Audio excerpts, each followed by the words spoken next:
Hello everybody, and welcome to another edition of the Dev Partners Chat, where we collect questions from our backers and we consolidate those into a big list and we answer them on the forums, and then we take the best of those at the end of the month and we dump them on a video for you guys to enjoy and argue over. And tell us that we're terrible at our jobs. Yeah, exactly. I love that part. Let's go ahead and hit with the first questions. Oh, who do we have to thank this time, Val? Let's thank Knight, Failboat, Nakawe, and Siegfried. All right. Thank you. Thanks, guys. Great questions as always. So let's hit with the first question.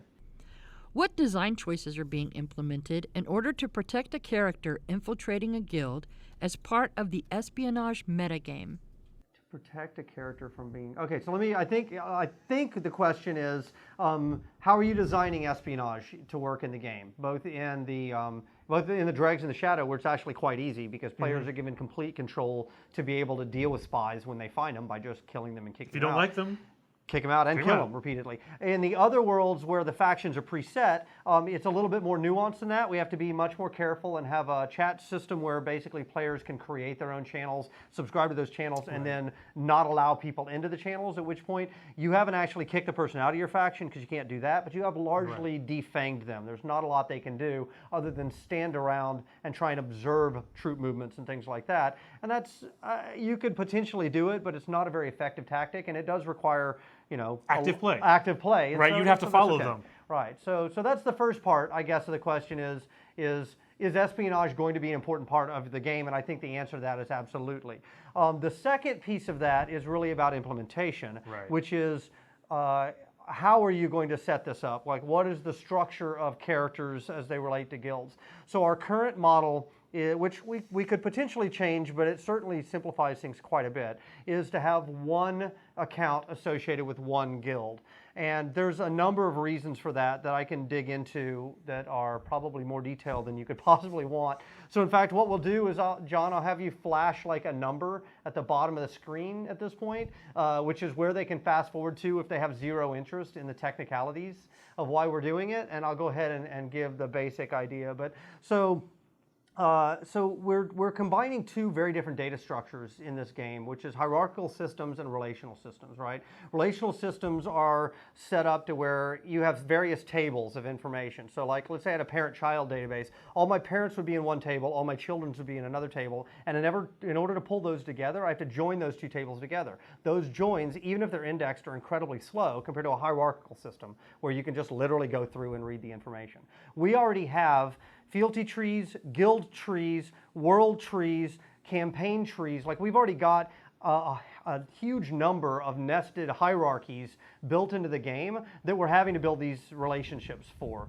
So merging that with all the relational tables, which are like objects and equipment and what stuff do I have in my bank and stuff like that, it's becoming increasingly complicated on a back-end design system standpoint. So I have to start simplifying somewhere. At the end of the day, you don't care about any design. No, this is hilarious. All I can think of is Dan Aykroyd in the Bassomatic from the Saturday Night Live skit days. I have no idea what that is. You're like, eat this Bassie, and you're just going on about the database. No, okay, so but anyway, so the back-end database, I have to come up with some simplifications at some point. Now, so I've already got a many-to-many relationship between characters and kingdoms and kingdoms and campaigns and characters and campaigns and accounts and characters.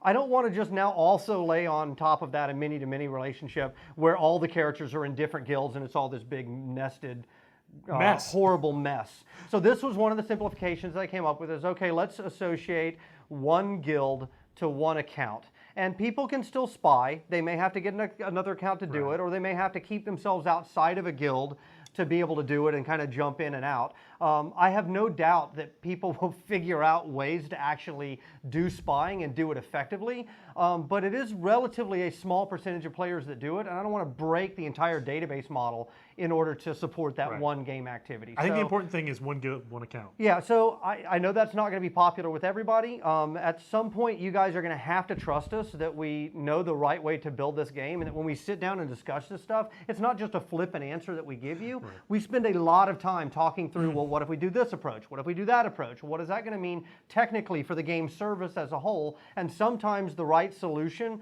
for the game as a whole is not going to be your particular opinion, matching your particular opinion in one particular area. So all I can say is I apologize for that. It is what it is. If it turns out the equation changes and for some reason I'm wrong, which obviously happens quite a lot, we'll revisit it. But the current plan is one guild matches to one account. I think Todd likes to describe it as a tree, and we shake every branch on the tree when we're having these discussions, and we see what works. Right. Exactly. I mean, that's how we design things. Cool. So I think wherever we are now, John, take that minute and second counter and put it back there in the past, and we'll pick it up from there. Hi, welcome back. Howdy. All right, let's go with the next question. What features are currently planned for subguilds and alliances? Okay, so I guess we haven't talked much about guild hierarchy. This is a system we're working on right now, so I'm going to give my caveat that it may be in flux because it hasn't been built yet. It may and will change. And probably will change. So the basic idea is that you have an independent object called a guild. That guild can have up to 300 entries in it. Those entries can be either subguilds or directly other players. Right. The subguild then effectively is another guild structure. So this is a nested tree of guilds contained by guilds contained by guilds. And then you can basically assign players into those subguilds. The nice thing about that kind of structure is that a subguild could potentially break off and become its own guild, or it could change allegiance and move from one guild to another guild. So alliances then really are simply a linkage between high-level guild structures. So the high-level guild object is linked to another one in alliance. I mean, I suppose we can put a game linkage in, though I don't know that we actually have to, other than for reporting purposes, maybe for communication. So that's a pretty solid structure. It basically means you can have guilds that are actually enormous, because each subguild can have up to 300, or it could have additional subguilds. We will probably cut it off at some point, because there's no reason to have subguild, like 20 deep. Somebody will do it if we allow them to do it, but it just creates a lot of database noise. If you're curious how that works, I won't go into it again. Well, so anyway. I think the subguilds concept is pretty important, though, because a lot of people haven't experienced it. Right. I mean, any of the recent games really haven't had, it's all been the traditional theme park style, one guild, they go off and do their PvE content. Right. And this is more the original Shadowbane style of Asheron's Call, even. And in fact, there's another piece I should mention, which is administration, right? Is you ultimately at the top, you've got a guild leader, and then you can set some number of inner council members, and then you've got a kind of member in good standing layer, and then you've got a newbie layer for recruits that are coming in. Right. So remember, you can do that at the guild. You could also do that for any layers of subguilds. So you can divide your group up however you want. And it's funny because a lot of guilds have actually tried to emulate some of that functionality with having a main guild and a feeder guild, but most games don't support the subguild concept. Right. So they're actually two separate entities that really have nothing to do with each other. So there's also a whole layer of management, like, okay, now we have an eternal kingdom, so how can I take a region or province and how can I map that to a particular admin level of any guild or sub-guild, and that's where it starts to get very, very nested and very confusing. But I do think that the functionality, to me, it feels right to allow them to go, allow players to go either in a guild 3 or 4 sub-guilds deep. Not quite sure where we're going to fall out on that. With each additional layer, the complexity goes up kind of exponentially. But I do think it's important functionality. So 3 deep feels like the right way to me, maybe 4. So there you go. Yeah. Once again, more information. It's like no information, way too much information. At least you didn't give a DB structure on multiple I can. I could actually, we'll do that. We'll start doing hierarchies behind us. What incentives do players have for winning a campaign world when Eternal Kingdom resources are no longer needed? So that's an interesting question too. So there's a couple pieces to it. One is there's a big assumption baked in there, which is that Eternal Kingdom resources, we don't have enough sinks. Right. And therefore there is a an surplus, end. Right? Okay, so that's one assumption. Maybe yes, maybe no. But for some players who don't care at all about the Eternal Kingdoms, that'll certainly be true. Like they'll just never care from the beginning. So my answer to that would be, when I play football, I don't get a reward that I carry into my next football game. When I play soccer, I don't. When I play any number of games, I don't get a reward that I take into the next campaign. So the idea that the only reason I'm going to be fighting other than supremacy and bragging rights is because I want some reward, I don't think those two things necessarily fit. Like, you can't say, hey, I've got a bunch of players who don't care, but why would they care if the things that they don't care about suddenly become less valuable? Those two things don't really match. And that also assumes that resources are the only thing that you get out of a win, too, right? That's true. I mean, there is a whole lot of other things that you get. So you may not care about this portion of it, but you care about whatever else it is, bragging rights, artifacts. I mean, all of that Blessings, stuff. yeah, absolutely. Right. So number one answer is for the people who care. We'll try to do the best we can to make sure the economy is set up to where they keep caring. And for the people who don't care, they already didn't care. So not a problem for them. So there you go. Yeah. Will there be Campaign World leaderboards? Yes, but we haven't done the detailed design on that. So, and there's also the tournament system as well, right? The tournament system is purely for bragging rights, but I think for a lot of players, that's the direction they'll go because they may not care about the Eternal Kingdoms at all. Right. And that's completely valid. That may in fact be a lot of our players. We don't know. We'll find out. Is the Voxel Engine still being utilized? Yes, though we've been spending most of our time lately on destruction side, not on harvesting and digging. We should have more to show on that relatively soon. So everybody knows, obviously, we've got a team working on combat. The strike team is off, and they're doing all of the things that we keep showing you every week. We have other people here that are working on kind of longer game issues, and the voxels and destruction is one of those. So you will definitely see something on it before the end of the year, something concrete. I don't think we're ready to say exactly what. Yeah, but the destruction is looking great. Yeah, it is. It's definitely coming along. Yeah. It's fun to blow up walls. All right, next question. Do you have any specific strategies for building a cohesive worldwide community? This is a question that very quickly spills outside of community management into business development. So the easiest way to explain it is we have a series of territories that we know we want to be in eventually. Some of those territories, like North America, we're going to keep. Some of those, like Western Europe, we really want to keep. And then some of those we know that we can't possibly do on our own, like Russia and China. The individual strategies we use in each territory is going to be dependent on a lot of factors, not the least of which is who does our partner end up being there and how do we negotiate that deal with them to determine to what degree it's isolated or to what degree it crosses over with North America. Right. So I have a ton of ideas. I could probably fill an entire video just talking about the legalities of business development. I've done this a ton. I think Shadowbane had like 7 publishers worldwide before we actually shipped, which is, I think, a record for any game, at least for an MMO, for a game that actually shipped. I wish I had like here's exactly how we're going to do it, and here's our top 4 bullet points, but I really don't. As we meet the partners, we will talk to those partners, we'll figure out their opinions, we'll work out a deal or not. We'll do the best that we can to do what is best for our community, both as a whole and for those territories. And that's basically it. As we get those done, we'll come back and explain them. I think a video entirely about that would be as fun as the database conversation. Yeah, it'd be basically like that database conversation. So there you go. All right, question number 72 or 3, I can't recall. When the iframe invulnerability is active, can you push through other players? I think it is. Absolutely. So what ends up happening is we're pulling you out of the physics simulation.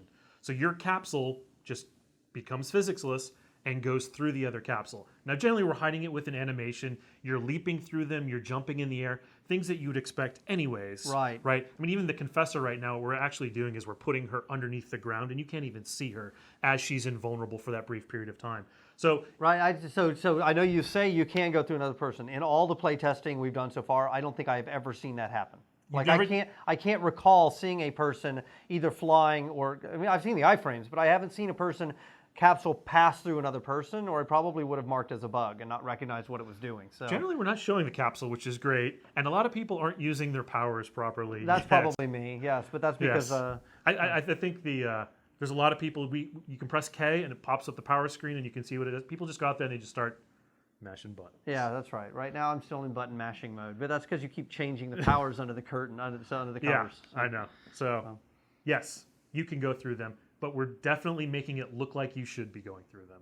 It's not just, hey, I'm Wonder Woman invisible, kind of pushing through. Yeah, Wonder Woman doesn't go invisible. What is her jet is invisible. She's not invisible. Kitty Pryde. Which is incredibly odd, right, if you see a woman just kind of sitting and flying through the I'm air. thinking more of Kitty Pryde, where she just walks through walls. Okay, I'll give you that one. Yeah, and you definitely can't walk through structures. This is just other players. Good to know. Okay. So, give us the question. How will we protect players who are offline with regards to Campaign World's point of interest, such as quarries, mines, etc.? All right, so two answers on that one because it's actually different between castles and points of interest. Right. So with the points of interest, the answer is we don't really protect. Points of interest are tactical in nature, and the point is for them to change hands constantly. So if you have a mine that's generating stone, then whenever it pops stone, whoever is there Gets whoever's there and has the most military strength, they're going to be able to take it. And can carry it all. And can carry it all. Or can get it all the way home, technically, because that's what ambushing is for. Yep. So for POIs, the answer is we purposefully don't have any protection. So castles is a very different story, right? So for castles, we have a couple different ideas for how we're going to handle this. And in fact, two of them are in the game now, right? We've got the Bane Circle rule set and the Bloodstone rule set. Right. And they both are about providing limited time windows where sieges are possible. So you'll be able to do raids, like you can actually kind of sneak up and kill people that are in and around their castle, but actually trying to destroy the structures and take down or take over the city, that's going to be limited by time windows, and the different rule sets determine that. So yeah, did that cover it? I think it did. All right, there you go. Will there be specific time zones for launching and ending campaign worlds? Probably. So this is one of those questions that is hard for us to answer at this point because we don't know what our eventual player population is going to be. It's just like when people ask, like, well, how many campaigns are you going to have running at any given time? I don't know because we don't know how many players we're going to have. So our goal is to have as many as possible. So we're hoping to have a lot of players to be able to make that possible. And assuming that we have a lot that are starting up and stopping at any given time, we're going to, of course, stagger those across different time zones. That way, different players in different places will be able to have access to some. But we really don't know, and we can't know until we get to launch. I'm also kind of hoping that it's not the first person in there wins kind of thing. Yeah, right? I mean, all right, you got in 10 minutes before I did. You got in 2 hours before I did. Yeah. It's not like you have a huge advantage. The good news is even if we designed it, and it accidentally turned out that way, like we made design decisions that resulted in that, we have a chance to fix it in future campaigns. I mean, that's what's great about our design architecture is we'll try something out, and if we notice that's a tendency is like, oh, wait, first mover advantage is always determining the outcome. Yeah. Then we'll change the rules to make sure that doesn't happen going forward. That's the whole point of having separate campaign rules, right? Will there be any buildings, either obtained or crafted, that can be placed by players within the campaign worlds? Yes. So you've got buildable area with any given parcel, right? Right. And what goes in there is still a little bit up to debate. The way it's currently built, the stronghold has castle walls, castle towers, and it has one central building that is kind of the base of power. It's a great hall or a throne room or whatever. All the other buildings are placed. Yeah, you place the other spaces. So, and that's also in the entire parcel, not just within the castle walls, right? You've got buildable space within the castle walls, outside the castle walls, and then usually you've got a couple room for like satellite villages, basically. So the mechanism for building and for repairing, by the way, is the exact same between the campaign world and the EK. Once again, we're not trying to build two different systems. We're trying to build one system and then get multiple uses out of it. So. Seems like a smart way to go. We'll see. How firm is the 40-second time to kill goal? Yeah, what's up with that? That seems a bit quick for tanky types and a bit slow for the glass cannon does. types. Oh my God! Flip the table. I agree. I am out of here. Flip this table. It is is both fast and slow. Yes. Yeah, and what's funny is, I mean, it's a number on a data table, right? We're tuning it. We're like, hey, this is kind of what we want to hit. What does it feel like when all of a sudden your target is moving? Okay, so wait a second. So let's back up for a second on time to kill, because time to kill is not like you and I are both active, fighting each other constantly, kicking off every single power we have, and one of us is dead in 40 seconds, right? Time to kill is I walk up to you and you're like eating a sandwich, watching, Cosby Show or something. I don't know why you would be watching Cosby Show. He's kind of out right now, I've heard. But you're watching the Cosby Show, eating a sandwich, and I'm killing you, and you're not paying attention, and 40 seconds later you're dead, right? Yes. Okay. Right. It's the traditional, I am coming at you with a knife. Yeah. Rock'em sock'em robot, just punch, and you're just standing there. Okay. Right. I am moving. I am doing blocks. I'm dodging. I mean, I'm doing all these things. So the time can either grow or shrink based on a couple of factors. There you go. Right. Yep. 40 seconds is where we go in our data tables and go, all right, assuming perfect DPS uptime, and the other person is doing absolutely nothing. Right. This is what happens. So, and like you said, it's a data table. So if we don't like it, we can change it. Yeah. Like, that's the nice thing about building a system that has a bunch of knobs to it, is if you find a knob sucks and everybody gets in and play in the play test, they're like, hey, that knob sucks.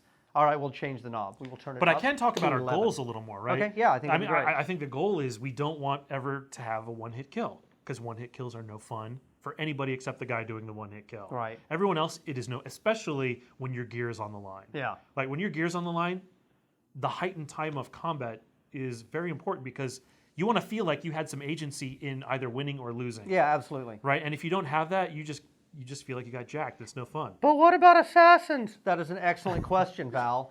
What about assassins? So, okay, here's the way I look at assassins basically is their first hit needs to be powerful enough to take a big chunk out of the unsuspecting target so that now when that knight turns on them, their hope is that they can whittle him down even though they're doing less DPS than he is and run him out of hit points before they run out of hit points, right? So it's basically, if you look at their curves and it's a straight-on fight, the knight's going to win. But they get to take a big chunk out of him in the beginning, and their hope is that they can take enough of a chunk that they have a chance to win. So, yeah, it's the one-hit kill again. No fun, and what's funny is a lot of games, it happens via happenstance. Right. This buff plus this buff plus this buff plus stealth. Oh, hey, we put in a special talent. Boom, you have one-hit kills. right. I'm hoping we don't go there. Right, but that's not to say we don't want assassination moments. We Oh. absolutely want those. Yeah. We just don't want it to be as simple as, oh, I'm eating my sandwich, I'm watching Cosby Show, Get and my I look watch the over, Cosby Show. and I'm like, oh, hey, there's Bob dead, and then I'm back to the Cosby Show. That's not fun for anybody. One more month down, 1 month These months closer are going to release. so fast. I know they are. So, hey, thank you very much for all the questions, and we'll see you guys on the forums. Keep the questions coming, and we'll keep you informed as things progress here in the world of Crowfall. See you next month. See you guys.